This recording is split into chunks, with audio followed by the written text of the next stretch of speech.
11వ తేదీ తిరుమణతురై అనే వ్యక్తి ఆదిపట్ల పోలీస్ స్టేషన్ శ్రీరామ్ నగర్ వాస్తవ్యులు ఆదిపట్ల పిఎస్ నుండి వచ్చి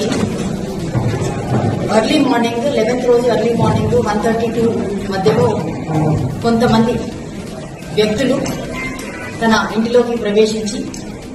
వాచ్మెన్ తర్వాత అతని కంపెనీలో వర్క్ చేస్తున్నటువంటి ఒక వ్యక్తిని తాళ్లతో బంధించి కొట్టి వాళ్ళ దగ్గర నుంచి మొబైల్ ఫోన్ లాక్కొని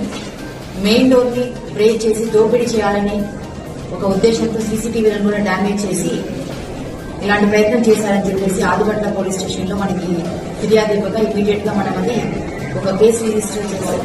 సెక్షన్స్ 395 342 లో ఒక కేసు రిజిస్టర్ చేయడం జరిగింది. తర్వాత అక్కడ ఉన్నటువంటి క్లూస్ ఆధారంగా దాని యొక్క గ్రావిటీని తెలుసుకుని ఇమీడియట్ గా ఎస్హెచ్ఓ ఆదిపట్ల రాఘవేందర్ రెడ్డితో ఒక క్రైమ్ టీమ్ ని ఎస్ఐ కృష్ణ టీమ్ ని ఇమీడియట్ గా ఏర్పాటు చేసి దీని మీద మళ్ళీ క్రైమ్ ట్రాకింగ్ అనేది ఒకటి చేయడం జరిగింది. ఇందులో మనకి ఉన్నటువంటి క్లూస్ ఆధారంగా ఈ రోజు చింతలకుంట ఏఎస్ బేకరీ మనసిలిపురం లిమిట్స్ లో మళ్లీ సమావేశమైనటువంటి ఈ అఫెండర్స్ ని మొదటగా 17 మంది వ్యక్తుల్ని మనం ఈ బేకరీ నందు ఈ రోజు అప్రహెండ్ చేయడం జరిగింది. ఈ కేసు యొక్క వివరాలకు వెళ్తే భోగిని జంగయ్య అనే వ్యక్తి బ్రాహ్మణపల్లి ఆదిపట్ల పిఎస్ లిమిట్స్ లో బ్రాహ్మణపల్లి అనే ప్లేస్ లో ఉంటూ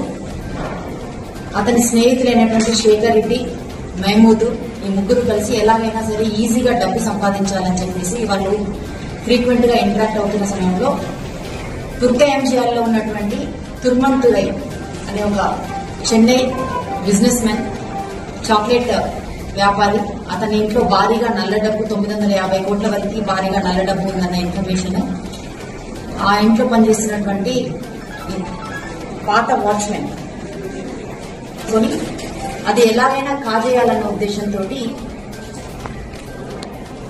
ఒక సూపర్స్టిషియస్ బిలీఫ్స్ తో ఒక పూజారిని కాంటాక్ట్ చేయడం జరుగుతుంది. ఆ పూజారిని కూడా